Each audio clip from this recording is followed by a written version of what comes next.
Best 5টা shirt যেটা তোমার কাছে থাকা দরকার, যা দিয়ে তুমি শুধু দুর্গাপুজো নয় যে কোনো ইভেন্টে তুমি পড়তে পারবে বা তোমার প্রয়োজন মতো অনুসারে তুমি পড়তে পারবে। বেশি দামি ব্র্যান্ডের বা বেশি দাম দিয়ে শার্ট না নিলেও চলবে। তুমি যদি এফোর্ড করতে পারো তাহলে নাও, আর যদি না পারো তাহলে কম দামেই নাও, কিন্তু ভালোটা নাও, কারণ সবার কাছে টাকার সামর্থ্য একই রকম থাকে না। তাই ভাই তুমি তোমার বাজেট অনুযায়ী এই শার্টগুলো নিতে পারো। আর এই ভিডিওটা 100 দিনের চ্যালেঞ্জের ডে 6 ফার্স্ট এই পয়েন্টটা তুমি ভালো করে বুঝে নাও। এটা মিস করলে তোমার ভিডিও দেখে কোনো লাভ নেই। শার্ট বা জামা তোমার যেন বডি ফিট অনুযায়ী হয়, মানে তুমি স্লিম ফিটের নেবে, মানে বেশি ঢিলে ঢালাও নয়, বেশি টাইটও নয়। কিন্তু যারা রোগা ছেলে তারা রেগুলার ফিটে পড়তে পারো। অনেকের আবার ওভার সাইজ পছন্দ, তুমি চাইলে ওভার সাইজ পড়তে পারো, সেটা পুরোপুরি ডিপেন্ড করছে তোমার উপর। জামার লেন্থটা যেন মিড ক্রাউচ পর্যন্ত হয়, মানে দেখো এত পর্যন্ত। এর বেশি হলে তুমি টাকিং করে নিতে পারো বা দর্জির কাছে গিয়ে ছোট করে নিতে পারো। এই এত পর্যন্ত যেন তোমার লেন্থটা হয়ে থাকে। ব্যাস, যারা রোগা ছেলে তারা লাইট কালারের শার্ট পরবে, আর যাদের মোটা শরীর তারা ডার্ক কালারের শার্ট বেশি পরবে। তোমার যদি মোটা শরীর হয় বা রোগা শরীর হয়ে থাকে তাহলে তুমি ফুল হাতা জামা নেবে সব সময়। আর যাদের ফিট বডি তারা সব রকম পড়তে পারে, হয় তুমি কিউবিন কলার নিতে পারো বা তুমি ম্যান্ডারিন কলার নিতে পারো বা চাইনিজ কলার বলে এটাকে, যে কোনো কলারে তুমি পড়তে পারো। ফার্স্ট শার্টটা হচ্ছে plain white and black shirt. দেখো হোয়াইট বা ব্ল্যাক শার্ট নিয়ে আমাকে নিশ্চয়ই কিছু বলার দরকার নেই। তুমি নিশ্চয়ই জানো যে হোয়াইট বা ব্ল্যাক শার্ট পরলে আমাদের লুকসকে কেমন ক্লাসি দেখায়, সেই নেক্সট লেভেল লাগে। তুমি চোখ বন্ধ করে হোয়াইট বা ব্ল্যাক শার্ট কিনে রাখো, যেটা সব ওকেশনে তো মানিয়ে যাবে, কিন্তু তোমার সব প্যান্টের সঙ্গেও মানিয়ে যাবে, সে তুমি যাই কালারেরই পরো না কেন। একটা জিনিস তুমি মনে রাখবে, ব্ল্যাক শার্টটা যেন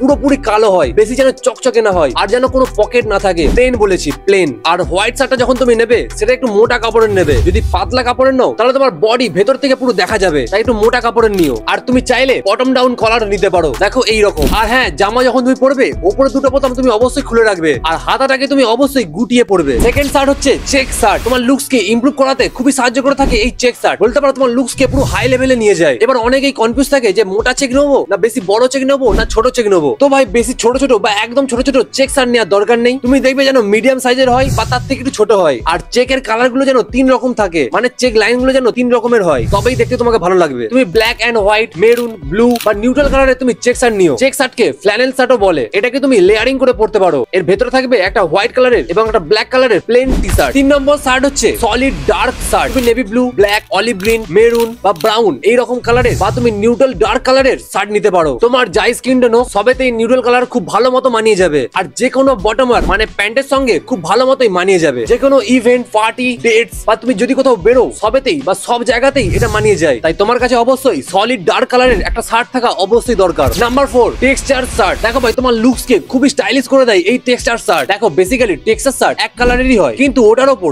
সেম কালারের সুতো বা থ্রেডস দিয়ে ডিজাইন করা থাকে, যেটা ওই শার্টটাকে আরো বেশি অ্যাট্রাকটিভ করে দেয়। শুধুমাত্র এই টেক্সচার শার্টের ক্ষেত্রে তুমি নেবে ভিসকোস রেয়ন ফেব্রিকের। আর এই টেক্সচার শার্ট পরলে তোমার লুকসকে স্টাইলিশের সাথে সাথে খুবই প্রিমিয়াম লুক লাগে। যখন তুমি শার্টটা কিনবে তখন দেখবে নিচে লেখা আছে যে এটা কি ফেব্রিকের, ভিসকোস রেয়ন ফেব্রিকের নেবে। তুমি কটনেরও নিতে পারো, কিন্তু ওই ভিসকোস রেয়ন ফেব্রিকটা বেশি ভালো হয়। গরমে হাফ হাতা এবং শীতকালে ফুল হাতা এই টেক্সচার শার্টটা পরবে। Number 5 denim shirt. দেখো এই শার্টসের মেটেরিয়ালটা খুবই মোটা হয়ে থাকে, তাই শীতকালের জন্য বেস্ট হয়। তুমি যদি গরমকালে পড়তে চাও তাহলে তুমি এটা লেয়ারিং করে পড়তে পারো এবং ভেতরে একটা ট্যাঙ্ক টপ বা স্যান্ডো গেঞ্জি তুমি পড়তে পারো। একটা জিনিস তুমি অবশ্যই মনে রাখবে, ডেনিম শার্টের দুদিকেই যেন পকেট থাকে, তবেই সেটা দেখতে ভালো লাগবে। ডেনিম শার্টটা প্লেন বা এক কালারের নিও। তুমি ব্লু বা মিড ব্লু বা ব্ল্যাক কালারের নিতে পারো, কিন্তু এই রকম একদম নেবে না, তাহলে তোমার লুকস পুরো ঘেটে যাবে। তুমি যাই শার্ট পরো, টি শার্ট পরো, যাই পরো, তোমার বডি শেপ না জানলে তাহলে কোনো ড্রেসই তোমাকে ভালো লাগবে না। তাই তোমার বডি শেপ কি বা বডি শেপ অনুযায়ী কেমন ড্রেস পরা হয় ওটা নিয়ে ভিডিও বানানো আছে, দেখো দুদিকে দেখাচ্ছে। এই ভিডিওগুলো তুমি গিয়ে দেখে নাও বা আই বাটনে বা চ্যানেলে গিয়ে তুমি দেখে নিতে পারো। আর দুর্গাপুজোয় তুমি কেমন ড্রেস পরবে ওটা নিয়েও প্রপার ভিডিও বানানো আছে, তুমি গিয়ে চেক করে নাও। আর শেষে লাস্ট একটা বোনাস শার্ট হচ্ছে তুমি শর্টস কুর্তা পরতে পারো, যেটাকে তুমি শার্টস এর মতো ইউজ করতে পারবে, বা কোনো নিউট্রাল কালারে তুমি প্রিন্টেড শার্ট পরতে পারো। দেখো এই রকম টাইপের। এবার তোমার ব্যাপার ভাই, তুমি কেমন ড্রেস পরবে, যেমনটা ভালো লাগে তেমনটা কিনে নিও। যারা এত পর্যন্ত ভিডিওটা দেখেছো তারা নিশ্চয়ই বুঝে গেছো যে কেমন শার্ট কিনতে হবে, কিন্তু একটা জিনিস মাথায় রাখবে, তুমি সবসময় নিউট্রাল কালারের শার্ট কিনবে বা টি শার্ট কিনবে, তাহলে সেটা সব আউটফিটের সঙ্গে ম্যাচিং করে যাবে। কেমন ফর্মাল শার্ট নেওয়া উচিত বা তোমার যে ভিডিওটা দরকার আমাকে কমেন্ট করে বলো, আমি সেই ভিডিওটা 100 দিনের চ্যালেঞ্জের মধ্যে বানিয়ে দেবো। সো থ্যাংক ইউ, তুমি পারবে স্টাইলিশ হতে।